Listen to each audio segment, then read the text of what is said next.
Yes, students, can you see on the screen? We have to study today about the Rawls law. हम लोगों ने hand raise law पढ़ लिया, vapour pressure भी क्या है ये समझ लिए. तो आज हम लोग पढ़ेंगे what is the quantitative relation between vapour pressure and the mole fraction. Raoult ने ये कंपैरेटिव एनालिसिस दिया था कि qualitatively what is the relation between vapour pressure and the mole fraction.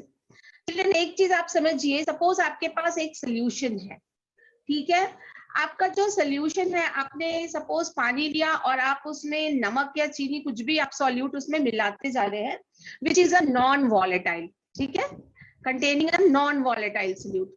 तो अगर आप उसमें नॉन वॉलेटाइल सोल्यूट डालते जाएंगे, then the value of PA, that means the vapour pressure of component A in the solution will go on decreasing. Yes or no? Yes, ma'am. Yes, ma'am. जितना ज्यादा आपने 1 ग्राम कर रहे हैं, देख ले. 1 ग्राम डाला, तब 2 ग्राम डाला, तब 3 ग्राम डाला.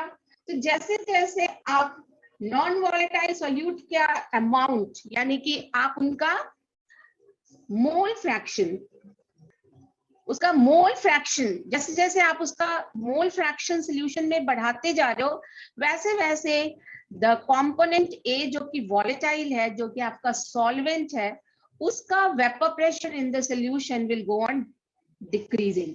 ये तो मैंने लास्ट क्लास में भी आपको पढ़ाया था और आप सब अवेयर हैं.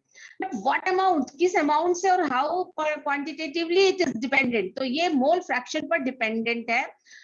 A French chemist Raoult in 1886 gave the quantitative relation between vapor pressure lowering, क्योंकि कम होगा ना, जैसे जैसे आप impurity non volatile solute डालते जाएंगे तो वेपर प्रेशर कम होता जाएगा.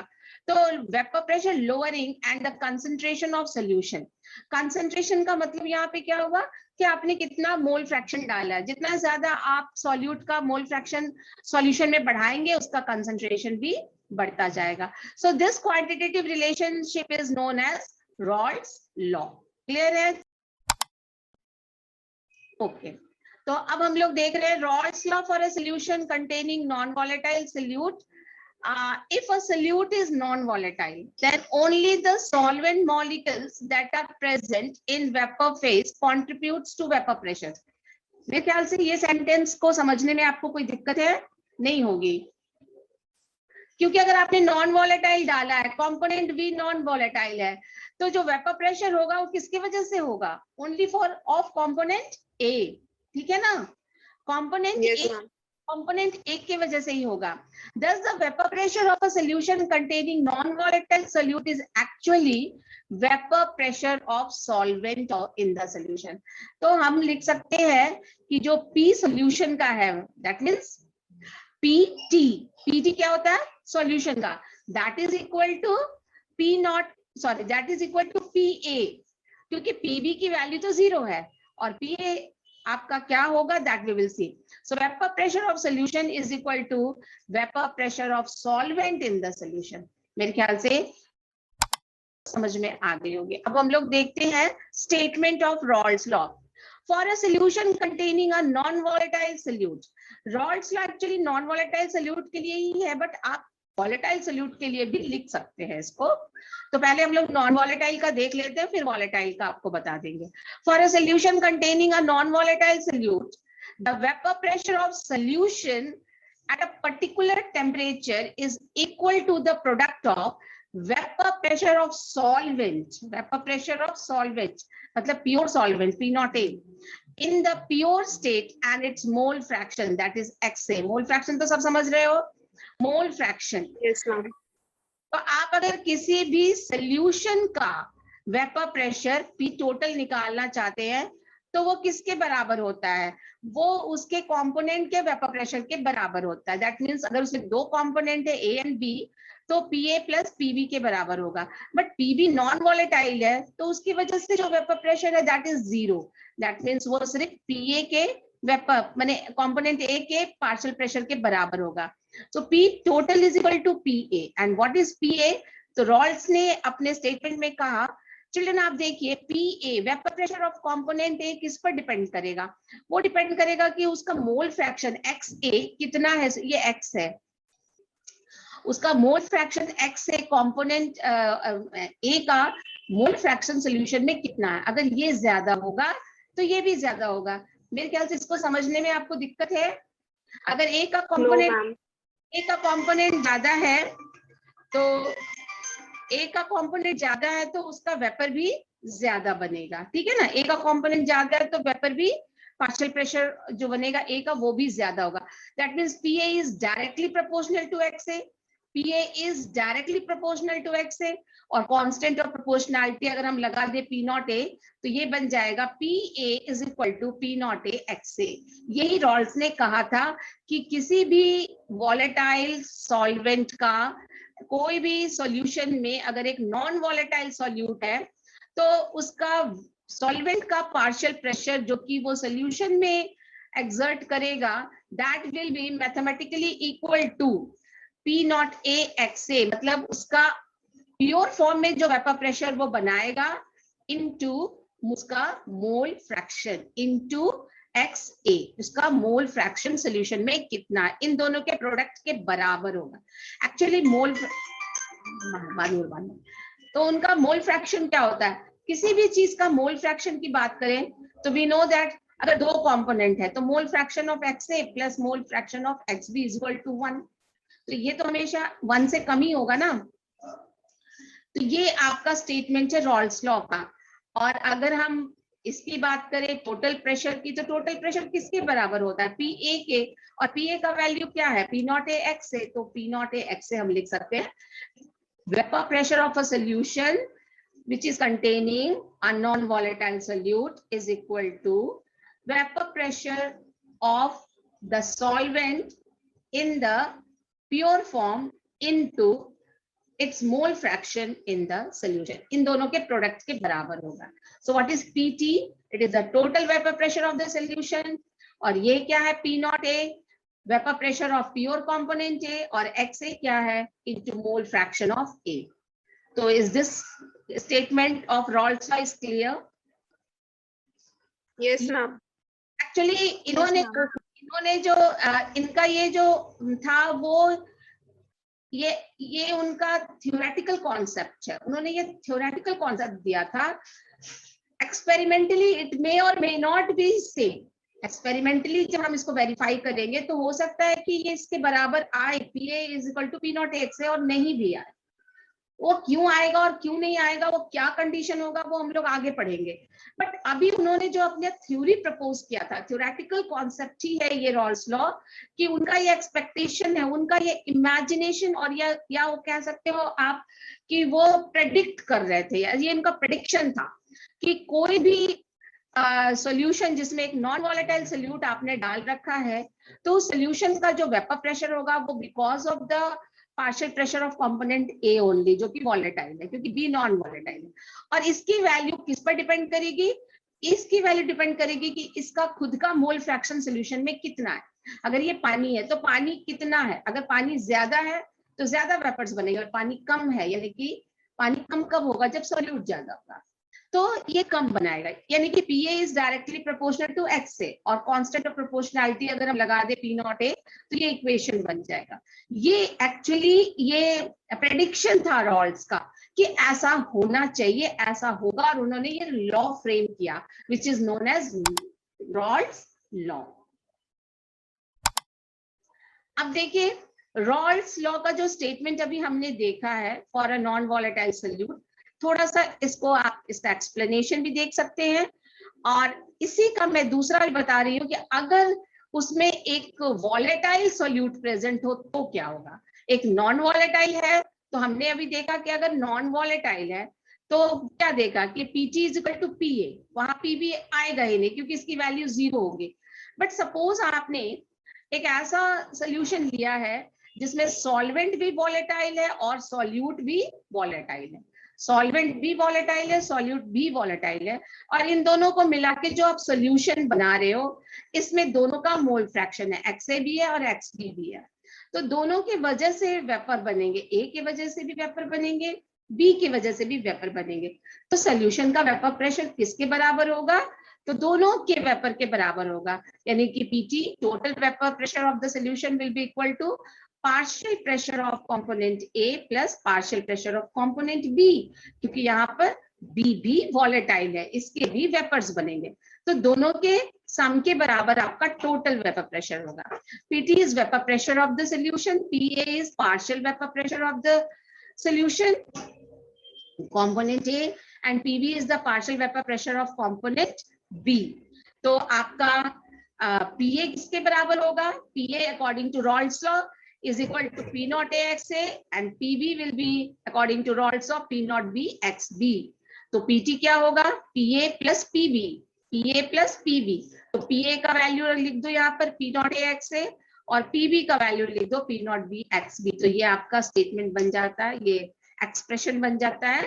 पर पार्शियल या total pressure of a solution will be equal to P A plus P B which is equal to P not A X A plus P not B X B. Children, इसको समझने में किसी को दिक्कत हुआ? No ma'am. अब हम लोग आते हैं, दो तरह का सोल्यूशन होता है, एक आइडियल होता है और एक नॉन आइडियल होता है। चिल्ड्रन, आइडियल और नॉन आइडियल सोल्यूशन हम कैसे कहते हैं? भाई आइडियल, आइडियल आइडियल किसको कहते हैं? आइडियल हम कहते हैं जैसे मान लो कि दो बच्चे हैं एक ही स्कूल के और दोनों बड़े पक्के दोस्त हैं। ओके, आप में से कोई दो स्टूडेंट एक ही क्लास का है तो बड़ा अच्छा दोस्त है।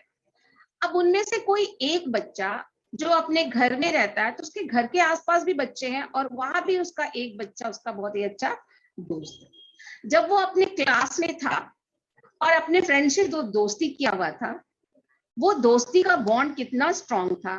और जो घर में वो बच्चा आता है और अपने पड़ोसी के बच्चे से जो दोस्ती करता है, वो स्कूल का नहीं है, वो किसी दूसरे स्कूल का है, उससे दोस्ती करता है, तो ये बॉन्ड कितना स्ट्रांग है।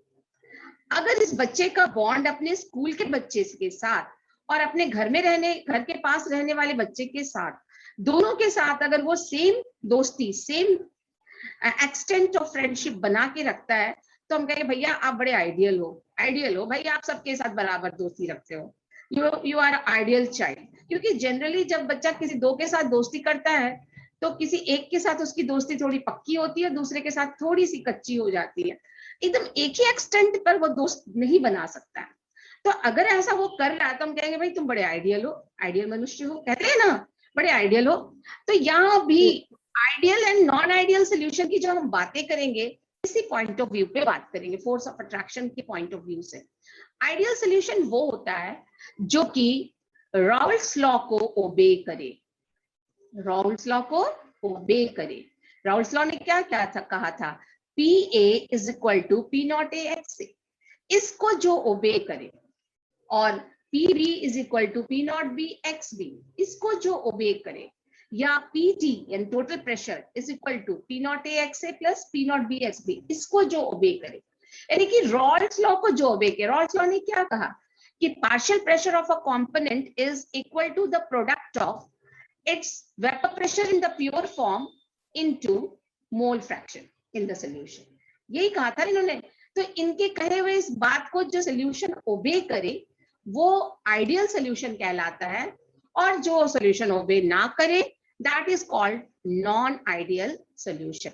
A solution is a homogeneous mixture of two or more chemically non-reacting species composed of only one phase।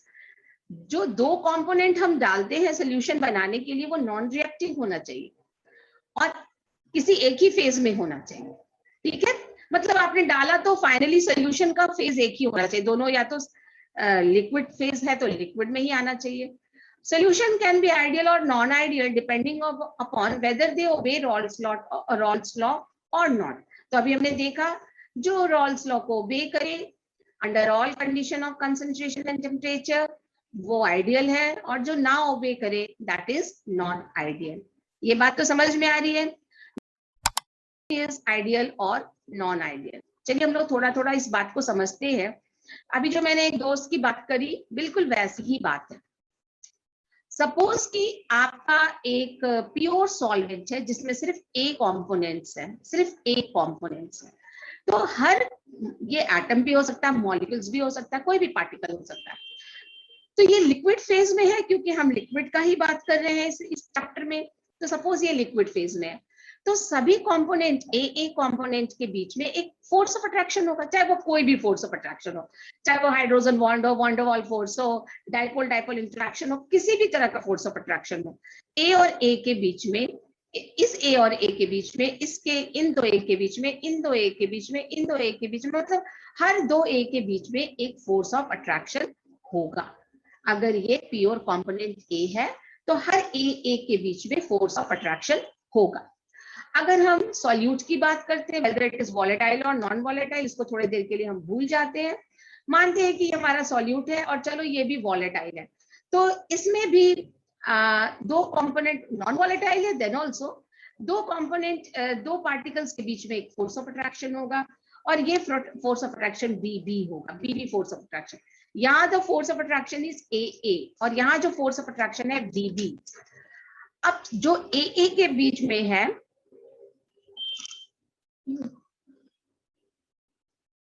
जो ए के बीच में फोर्स ऑफ अट्रैक्शन है, क्योंकि सेम है, सेम एटम्स या मॉलिक्यूल्स के बीच में है, तो हम इसको कह सकते हैं intramolecular force of attraction. Actually ये इंट्रामॉलिक्यूलर है तो नहीं, मगर चूंकि सिमिलर टाइप का है इसीलिए, जैसे हम लोग कैसे कहते हैं inter school competition, intra school competition, दो डिफरेंट स्कूल के बीच में होता है तो हम कहते हैं इंटर, और सेम स्कूल के अंदर हो तो हम कहते हैं इंट्रा।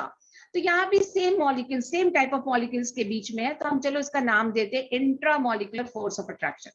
ये दो बी कंपोनेंट्स के बीच में है, तो ये फोर्स ऑफ अट्रैक्शन भी इंट्रामॉलिक्यूलर फोर्स ऑफ अट्रैक्शन होगा। अगर हम कंपोनेंट ए एंड बी दोनों को डिसॉल्व करके सॉल्यूशन बनाते हैं विच आर नॉन रिएक्टिंग, ये रिएक्ट तो नहीं करेंगे बट दोनों पार्टिकल्स सॉल्यूशन में रहेंगे। अगर ये दोनों रहेंगे तो now what will happen, there will be a new type of force of attraction generated, और वो फोर्स ऑफ अट्रैक्शन होगा कंपोनेंट ए का बी के साथ, कंपोनेंट ए का बी के साथ। ठीक है, अब ये जो नया फोर्स ऑफ अट्रैक्शन है, ये जो नया फोर्स ऑफ अट्रैक्शन है, ये फोर्स ऑफ अट्रैक्शन अगर इसके बराबर हो जाए, ए के बराबर हो जाए, या फिर ये फोर्स ऑफ अट्रैक्शन बी के बराबर हो जाए, यानी कि ये फोर्स ऑफ अट्रैक्शन बराबर हो, तीनों बराबर हो, तो उस कंडीशन में हम कहते हैं कि ये एक आइडियल सॉल्यूशन है और ये रॉल्स लॉ को ओबे करेगा। क्यों कहते हैं कि ये रॉल्स लॉ को ओबे करेगा? क्योंकि एक्चुअली जो वेपर प्रेशर बनता है वो ये बॉन्ड को तोड़ेंगे तब बनेगा, यानी कि जो एनर्जी, ये वाला जो फोर्स था और ये वाला जो फोर्स है, अगर ये सेम है तो जितना अमाउंट से हम फोर्स अप्लाई करके इनके बॉन्ड को तोड़ेंगे तो इनके वेपर्स बनेंगे, तो सेम अमाउंट का फोर्स यहाँ भी अप्लाइड होगा और ये बॉन्ड टूटेगा और इसके वेपर्स बनेंगे। यानी कि अगर ये फोर्स और ये फोर्स सेम है तो ये जितना वेपर्स अकेले बना रहा था साथ में भी ये उतना ही वेपर बनाएगा, ये वेपर उतना ही ये बनाएगा, यानी कि इसमें वेपर बनने में कमी नहीं आएगी क्योंकि ये फोर्स और ये फोर्स सेम है। तो अगर सेम फोर्स है तो सेम वेपर्स बनेंगे, तो वेपर प्रेशर भी सेम होगा, वेपर प्रेशर भी सेम होगा और ये रॉल्स लॉ को ओबे करेगा, यानी कि P A is equal to P not A X A, इसके बराबर हो जाएगा। तो ये रॉल्स लॉ को ओबे करेगा under this condition, then it is called an ideal solution. तो आइडियल सॉल्यूशन के लिए सबसे जरूरी है कि intramolecular force of attraction is equal to intermolecular force of attraction. This solution obey Raoult's law at all temperature and concentration. Ideal solution क्या होता है? जो रॉल्स लॉ को ओबे करे। They are formed by mixing two और more भी हो सकता है, बट हमारा सिलेबस में बाइनरी सॉल्यूशन की हम बात करें तो we are talking of two only, two components that have identical molecular size, structure and intermolecular force. बेटा ये जो इंटरमॉलिक्यूलर फोर्स बराबर कब होगा? जब ये ऑलमोस्ट एक जैसे साइज के और स्ट्रक्चर के होंगे तब। एक जैसे कहते हैं ना कि सेम टाइप के बच्चों में दोस्ती होती है, ठीक है, अगर एक बच्चा का जो नेचर है अगर उसी नेचर का दूसरा बच्चा होगा तो उनमें बड़ी अच्छी दोस्ती होगी, मगर दो डिफरेंट नेचर के बच्चे होंगे तो उनकी दोस्ती अगर होगी भी तो उतनी मजबूत नहीं होगी। तो अगर मान लो कि ये दोनों सेम टाइप के तो इनकी दोस्ती बड़ी मजबूत होगी। अगर लगभग एक के जैसा बी भी है, ऑलमोस्ट 100% तो नहीं होगा, ऑलमोस्ट ए के जैसा बी भी है, तो इनके बीच में जो इंटरैक्टिंग फोर्स है वही इंटरैक्टिंग फोर्स यहाँ भी हो जाएगा। तो ऐसे केस में ये बनेगा आइडियल सोल्यूशन। तो आइडियल सोल्यूशन के लिए जो पहला कंडीशन है कि दे मस्ट ओबे Raoult's law under all condition of temperature and concentration, और दूसरा है कि जो इंटरैक्टिंग फोर्सेस होंगी, जो होंगी, जो फोर्स बीबी के बीच में होंगी, वही इंटरमॉलिक्यूलर फोर्स होना चाहिए, वही force of attraction A B के बीच में भी होना चाहिए। इस कंडीशन में हम कह सकते हैं कि the solution is ideal. Any doubt? Ma'am दोनों फोर्स इक्वल कैसे हुआ? अगर ये दोनों मॉलिक्यूल्स सेम टाइप के हैं, तो सेम टाइप के ये इसको लगता है कि हाँ ये तो मेरे जैसा है, मेरा ही ट्रू कॉपी है, तो ये इसको अट्रैक्ट करेगा, कोई ना कोई अट्रैक्शन तो होगा, कोई भी फोर्स ऑफ अट्रैक्शन होगा, और इनके बीच में भी कोई फोर्स ऑफ अट्रैक्शन होगा। ठीक है, अब इनको जब हम डिसॉल्व करते हैं तो ये जो फोर्स एक्सपीरियंस कर रहा था ए के साथ, अगर ये वो सेम फोर्स बी के साथ भी एक्सपीरियंस करेगा, तब हम कहते हैं कि ये आइडियल होगा। ऐसे दुनिया में कोई भी सोल्यूशन 100% आइडियल नहीं होता, हो ही नहीं सकता, दोनों का नेचर सेम हो ही नहीं सकता, बट मैक्सिमम, ये एक्चुअली रॉल्स का अपना ये सोच था कि जो मतलब मैक्सिमम वो ओबे कर ले, मैक्सिमम अबाउट 99.9% के अबाउट, थोड़ा बहुत तो नहीं होगा, क्योंकि दुनिया में कोई भी 100% आइडियल सोल्यूशन तो हो ही नहीं सकता, सारे टेम्परेचर कंसंट्रेशन कंडीशन पर वो हो ही नहीं सकता, बट टू अस मतलब अगर ये कुछ अबाउट, मतलब अबाउट हो जाए, नियर अबाउट, मैक्सिमम वो शो करे, तो हम कह सकते हैं ये आइडियल सोल्यूशन है। Am I clear to this point? Yes ma'am.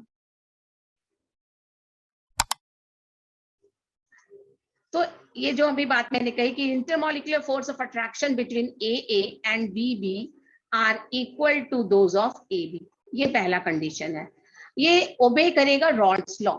Rawls law ने क्या कहा था? According to Raoult's law, P A is equal to P not A X A, ये मैंने अभी बताया, और पी बी अगर ये वॉलेटाइल है तो it is equal to P not B X B. तो टोटल प्रेशर यानी कि सॉल्यूशन का प्रेशर क्या होगा? पार्शियल सॉल्यूशन का vapour pressure P A plus P B, और अगर आप इसको एक्सप्रेस करके लिखना चाहे तो P T is equal to P not A X A plus P not B X B, कैसे भी आप लिख सकते हैं।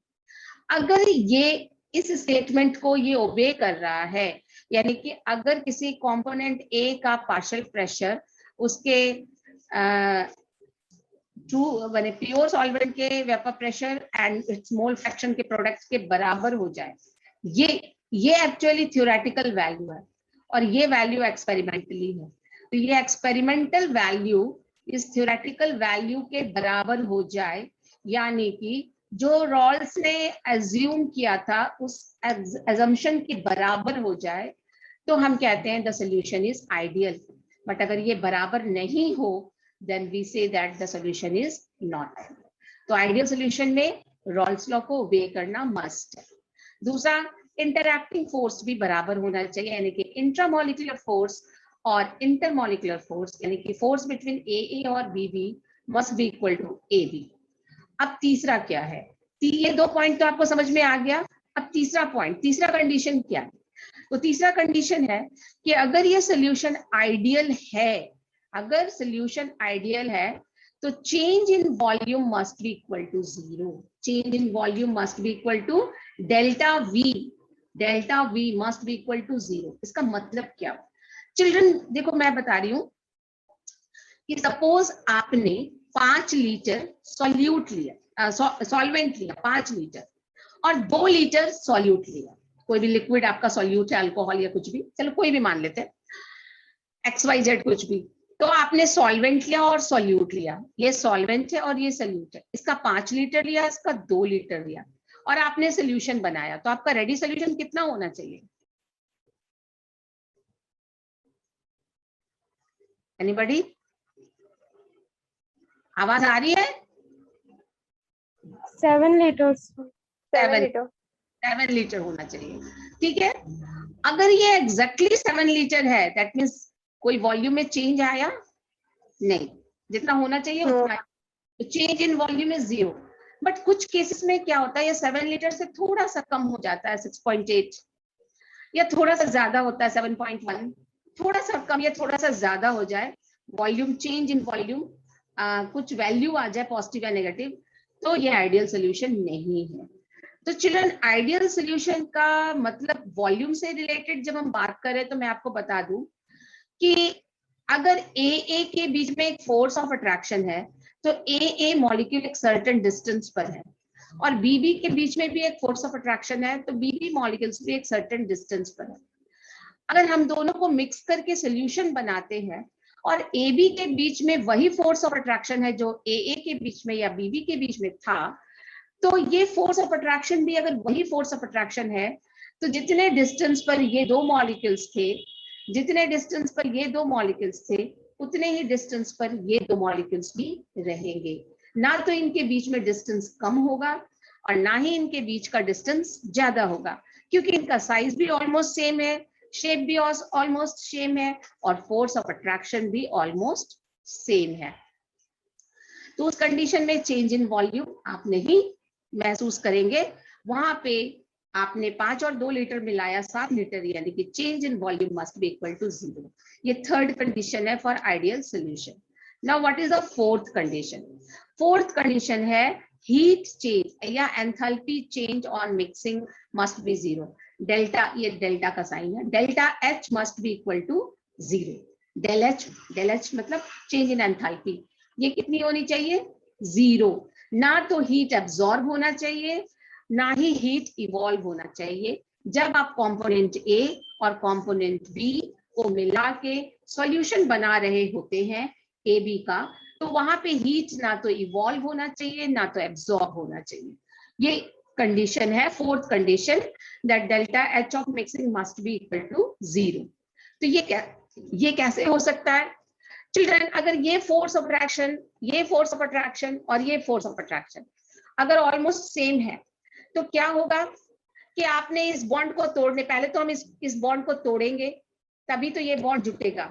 तो जब इस बॉन्ड को तोड़ेंगे तो मुझे एक एनर्जी लगेगी, जब हम इस बॉन्ड को तोड़ेंगे तो मुझे एक एनर्जी लगेगी, और जब हम ये दोनों बॉन्ड को जोड़ने की कोशिश करेंगे तो एनर्जी रिलीज होगी।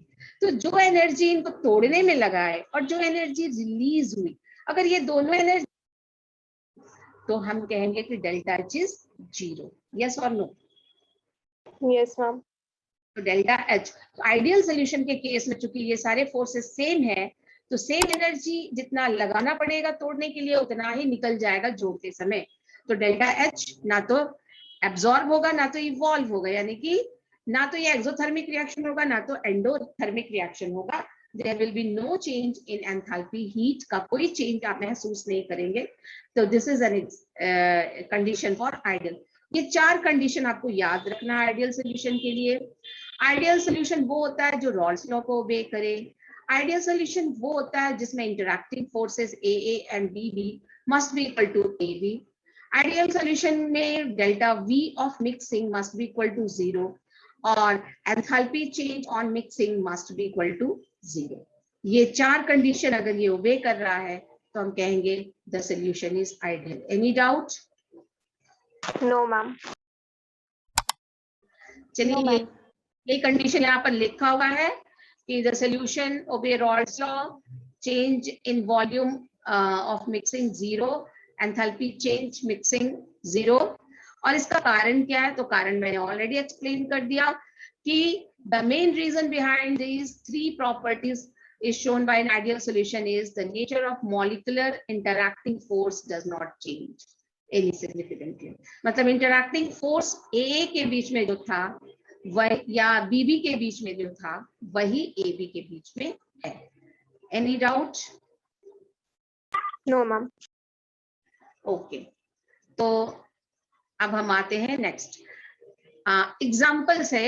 Examples ideal and non ideal solution पर मैं हेडिंग जरूर लिखा है, बट ये है examples of ideal solution. Ideal solution, तो ये एग्जांपल्स बड़े इंपॉर्टेंट हैं from examination point of view क्योंकि वहां पे क्या होता है कि कुछ आइडियल और कुछ नॉन आइडियल सॉल्यूशंस के एग्जांपल्स को मिक्स कर दिया जाता है मल्टीपल चॉइस में, और आपसे पूछा जाता है कि बताइए इसमें कौन आइडियल है, या फिर पूछा जाता है इसमें से कौन नॉन आइडियल है।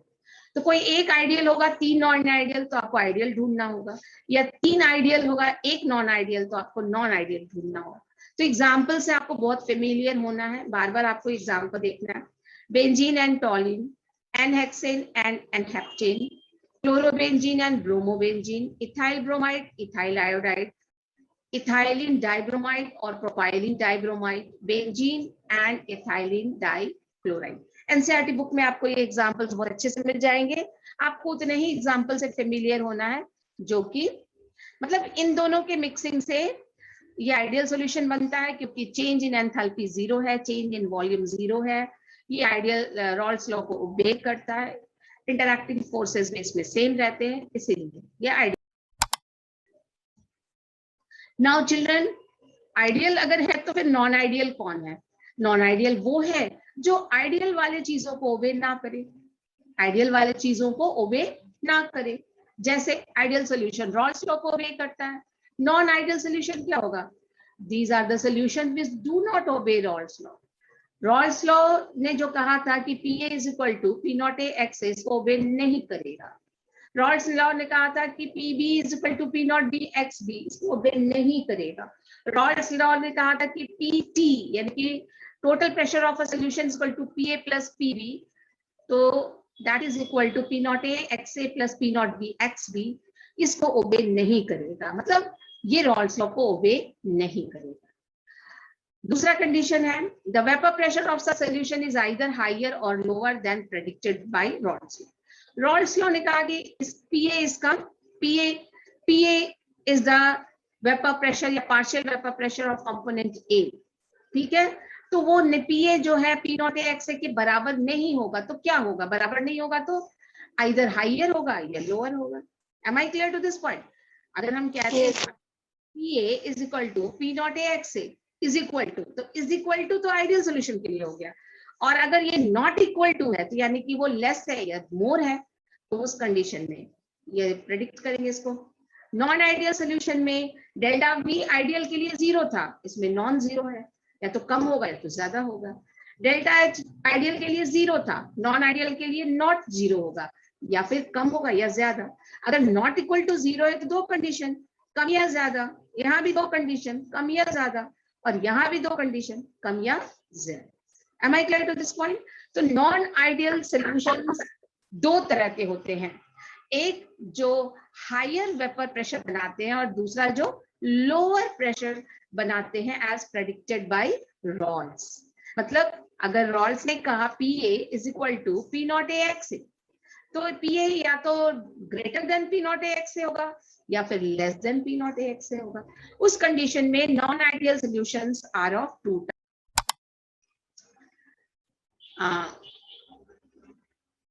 तो भी मैंने आपको बताया कि ये वाला देखो, PA is not equal to P naught A x और PB is not equal to P naught A x B, P naught B x B, तो PT भी not equal to PA PB। अगर ये not equal to है तो ये क्या है? ये non ideal solution. Non ideal solution का तो ऑफ कोर्स वही बात, फोर्स ऑफ अट्रैक्शन। अगर जो AA के बीच में फोर्स ऑफ अट्रैक्शन था और जो BB के बीच में फोर्स ऑफ अट्रैक्शन था, अगर यही फोर्स ऑफ अट्रैक्शन AB के बीच में होता तो ये आइडियल होता। यहाँ पर वही फोर्स ऑफ अट्रैक्शन AB के बीच में नहीं है, तो ये नॉन आइडियल है। यानी कि हो सकता है कि जिस फोर्स से A अट्रैक्ट कर रहा था उससे कहीं ज्यादा फोर्स से A और B एक दूसरे को अट्रैक्ट कर रहे हैं, या फिर उससे कम फोर्स से अट्रैक्ट करेंगे। अगर उससे ज्यादा फोर्स से अट्रैक्ट करेंगे या उससे कम फोर्स से अट्रैक्ट करेंगे, दोनों ही कंडीशन पे ये नॉन आइडियल सोल्यूशन बनेगा। और 2 तरह का नॉन आइडियल सोल्यूशन बनेगा। Non ideal solutions are of 2 type. Non ideal solution 2 तरह का होता है, एक जो कि पॉजिटिव डेविएशन शो करता है रॉल्स लॉ से। पॉजिटिव मतलब ज्यादा। रॉल्स लॉ ने कहा था PA is equal to P naught A X से, अगर PA is greater than P naught A X से, ग्रेटर तो ये पॉजिटिव डेविएशन हो गया। PA मतलब पार्शियल प्रेशर ज्यादा बन रहा है, एक्सपेक्टेड, नॉल्स ने जितना एक्सपेक्ट किया था उसके वैल्यू से ये ज्यादा वेपर दे रहा है, तो ये पॉजिटिव डेविएशन हो गया। और नेगेटिव डेविएशन, ये मतलब P A is equal to P not A X, ये तो रॉल्स लॉ हो गया, but P A is less than P not A X से हो जाए तो ये नेगेटिव, कम वैल्यू हो गया, दिस इज नेगेटिव डेविएशन। आगे हम लोग देखेंगे what is positive deviation and negative. तो देखो यहाँ नॉन आइडियल सॉल्यूशंस के लिए, नॉन आइडियल सॉल्यूशन के लिए सब लिखा हुआ है, जो भी मैंने आपको बताया था, ऑल दिस कंडीशन